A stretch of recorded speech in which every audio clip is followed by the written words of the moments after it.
Reka nongere mbasuze mbifurize gukomeza kugira ibihe byiza cyane mwebwe mwese dukomeje kugenda tubana mu makuru n'ibiganiro byacu bya buri munsi. Nkabasuje mbifuriza gukomeza kugubwa neza ndetse no kumererwa neza aho muherereye hose. Nizera ko ibintu byose biri ku murongo nkuko bisanzwe, nkuko ibintu byose bigomba gutegurwa kandi bikagenda neza cyane. Ndabasuje nitwa Janvier Mukama, namwe aho muherereye hose muhawe ikaze mu kiganiro cy'imikino cyane none kuri Talent TV Show. It's been a little bit dukora neza cyane nk'ibishoboka cyangwa se nkuko byari bimeze, ariko ndakubwiza ukuri ibintu byasubiye ku murongo mu bintu byose kandi bigiye bitandukanye. Nkwa ikaze mu kiganiro cyangwa tugiye kurebera hamwe byinshi bitandukanye. Tugiye kurebera amakuru mashya ari muri equipe ya APR Football Club, ibintu bihagaze gute, imyiteguro ya shampiyona imeze gute muri rusange, twaje tubigarukeho ndetse tuze no ku ikipe y'Igihugu Amavubi yarayitsinzwe na Djibouti.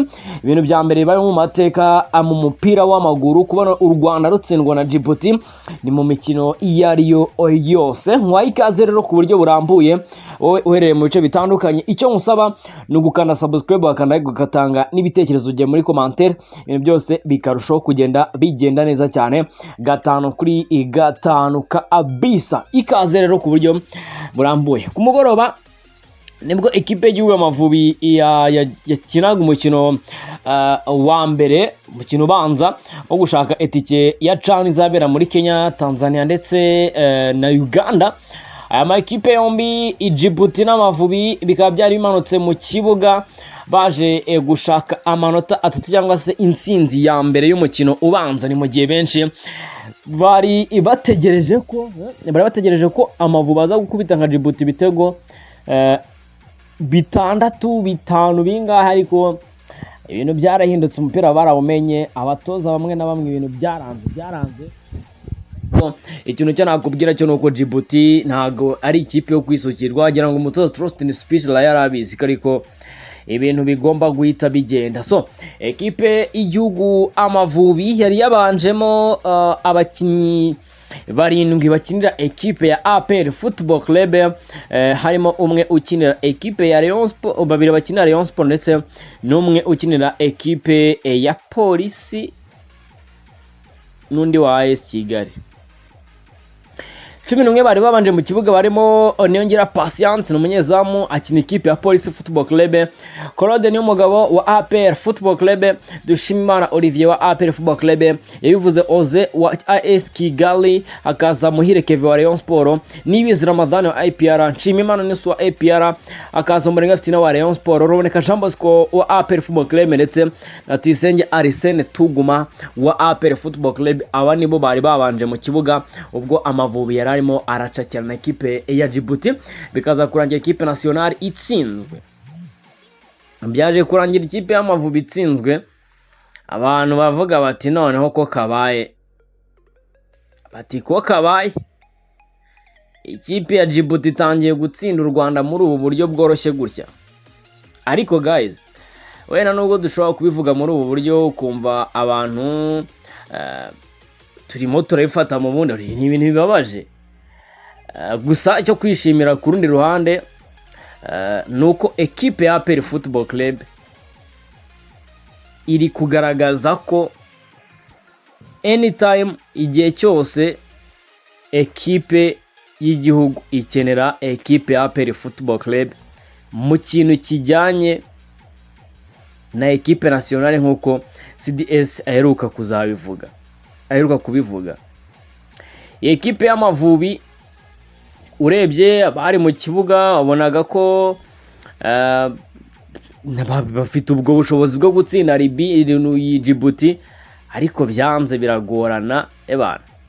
Ekipe y'igihugu ikora iyo bwabagira dusebya mbere ya Djibouti.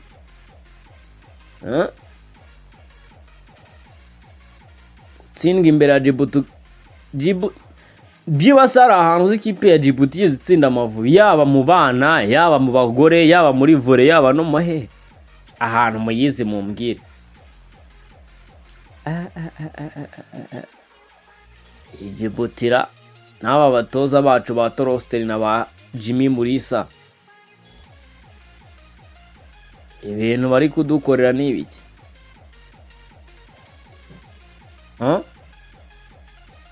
Ni hatari kabisa, ariko nta kundi byagenda, umukino bawutakaje,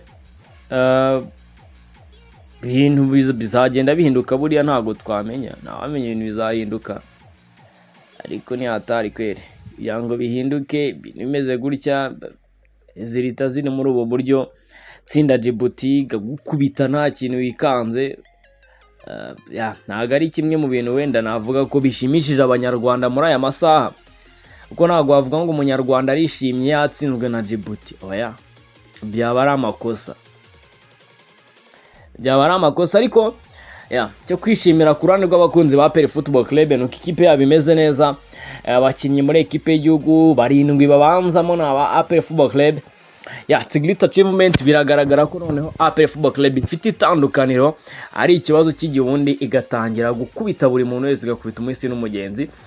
Bukaba ari uko ibintu bimeze. Fana batari benshi, kugira ngo wenda fana batari benshi muri stade, ahubwo kimutagiye kuri umukino w'Amavubi na Djibouti.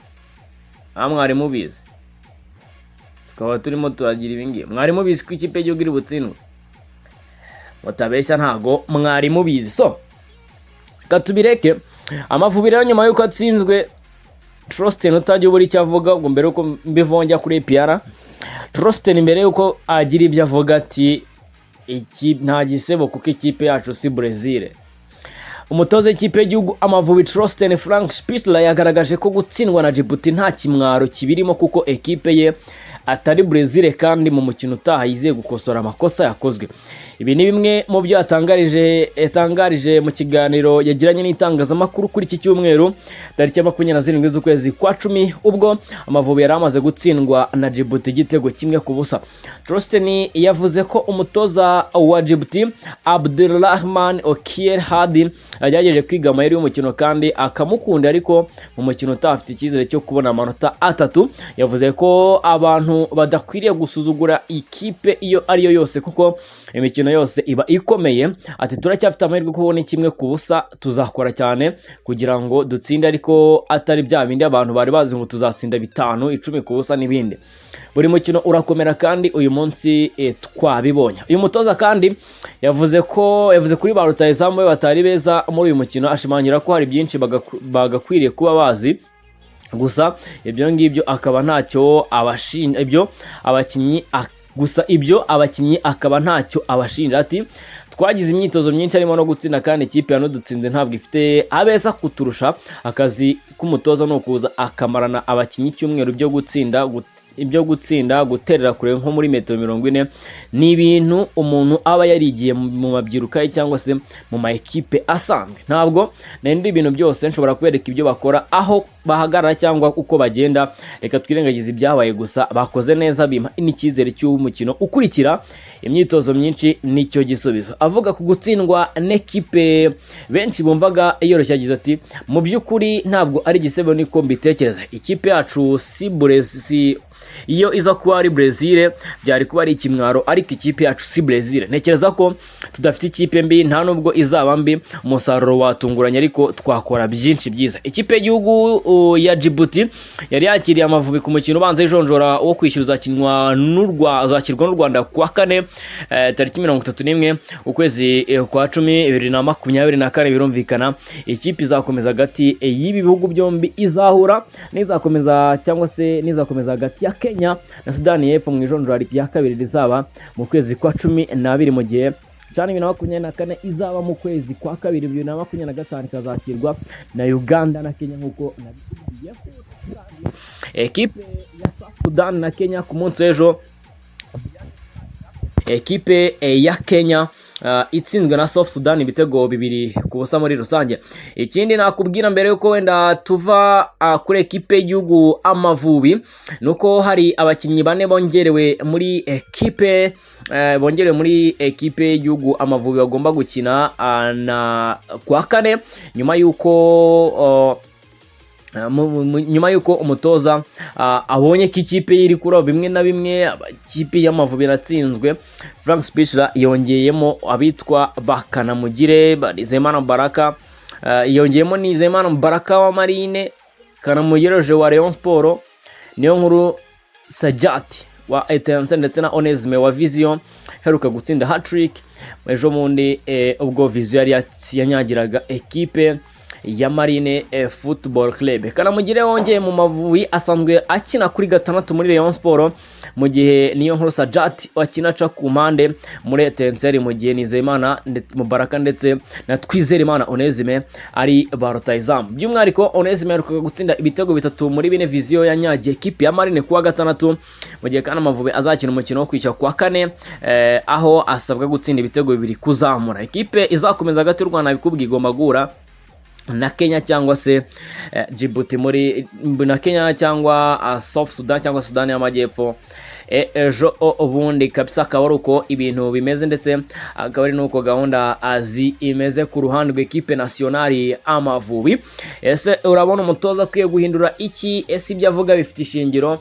Ibitekerezo byanyu muri commentaire turabyakira, mwigaragaze mwisanzure ko umwanya n'uwanyu, niyo mwanya w'icyubahiro mugomba kuba mufite kubijyanye no mu kiganiro tuba tugenda tubagezaho. So tugiye muri APR tugana ku musozo. APR nyuma yuko kuwa gatandatu bakoze umuganda, bagakora umuganda ugendanye wenda no gutera ibiti byabaye byatewe Kacyiru, ugakomeza munsi ugakomeza bizamini ubumwe ugenda niho bakuboniho bateye ibiti.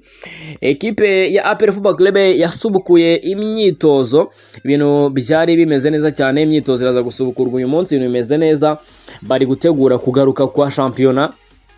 Muri make buri kintu cyose ku ruhande rwa APR kimeze neza cyane. Abakinnyi bari muri forme, Abatade Ruwanga baragarutse, ba Mamadusi imyitozo bimeze barayigerereye. Ku munsi w'ejo kwa mbere ku cyumweru bakoze imyitozo yoroheje yo kugorora imitsi kugira ngo ibintu birusheho kugenda bigenda neza. Ariko kimwe mu bintu bihari, kimwe mu bintu navuga ko biri gufasha ekipe ya APR Football Club ni ukuba noneho Darikonovic ari hafi ya ekipe ye, ekipe ari kumwe nayo. So urumva ko ni bimwe mu bintu byiza. Ngira ngo iki ifoto twakoresha mwabonye kare ekipe nationale, abakinnyi bose hafi ya bose ebana, uretse Kevin Muhire na Patience na Oze, abandi bose afite ahantu bahuriye na ekipe ya APR Football Club utayikinamo yikinnyemo. So ni kigaragaza ko rero muri ekipe ya APR Football Club bari gukora, kandi ibyo bari gukora no umurimo urimo urashimwa n'Imana. Abenshi bagiye bavuga bati ngo ni Djibouti igiye gukina Djibouti igiye gukina harya na APR, bantu banyibutse. So nizera ko rero APR Football Club iragaruka mu kibuga, ngira ngo mu mpera za weekend. Se ubwo mu mpera za weekend baragaruka, fixtures za APR kugira ngo uzazibone ako biroroshye.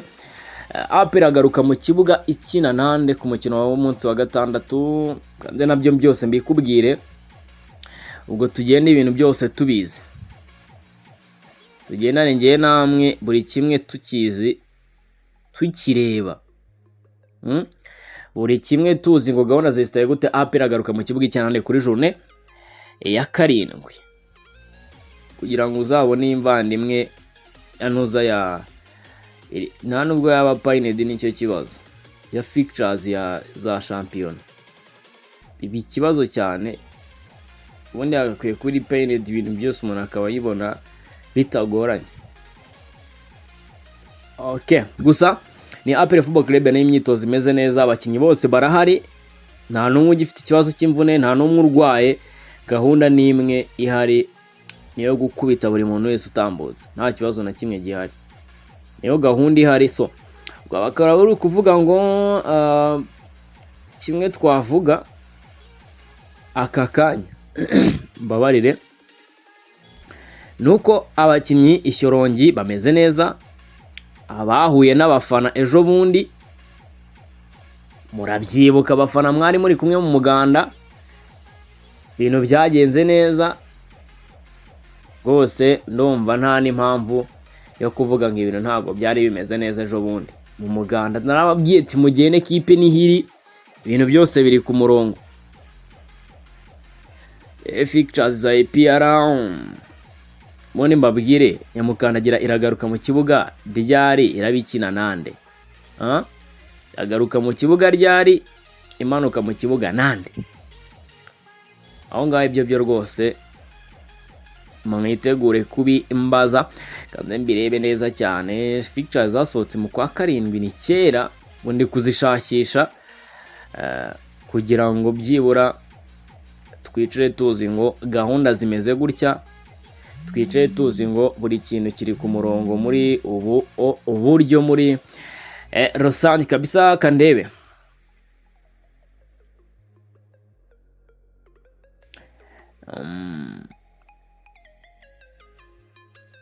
gusa kimwe mu bintu bihari, umutoza Darikonovic arimo aravuga ati ekipe yanjye iri ku murongo mwifuzamo, duhita iyi performance abahungu be bafite muri ekipe y'Igihugu Amavubi iri kumuhereza icyizere gishoboka cyane ko azitwara neza mu gihe cyari kurumva we bamuhaye uburenganzira ngo nategure projet. Aravuga ati okay, mu burenganzira y'imyaka 3 arayihabwa, ibintu bijya ku murongo. Urumva ko nta kibazo na kimwe ekipe ya APR n'umutoza wayo bafite mu bijyanye n'imitegurire y'imikino yabo. Ahubwo ikibazo na fixtures nazibuze kugira ngo uzazibone kuri nuza APR biragoye, kandi urumva nakakwiye kuba nzitunze. Urumva ntago akwiye kuba nzitunze, ariko ready kugira ngo uzazibone bisaba gatuza, bisaba gatuza kabisa. Ibihembo byatanzwe nihongeze Pictures za shampiyona so kuki batarazisize hafi. Gusa ikindi nababwira nuko ntago nzi umunsi nta nubwo nzi n'isaha, ariko ekipe ya APR Football Club irateganya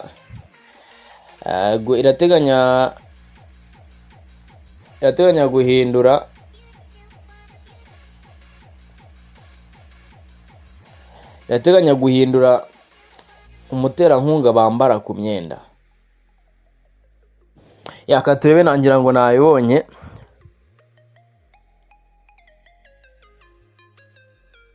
kwitari kubizaba ari kwa ntago bizaba ari kwa gatanu, ngo naho urahita ugirwa cyane wigizwe inyuma.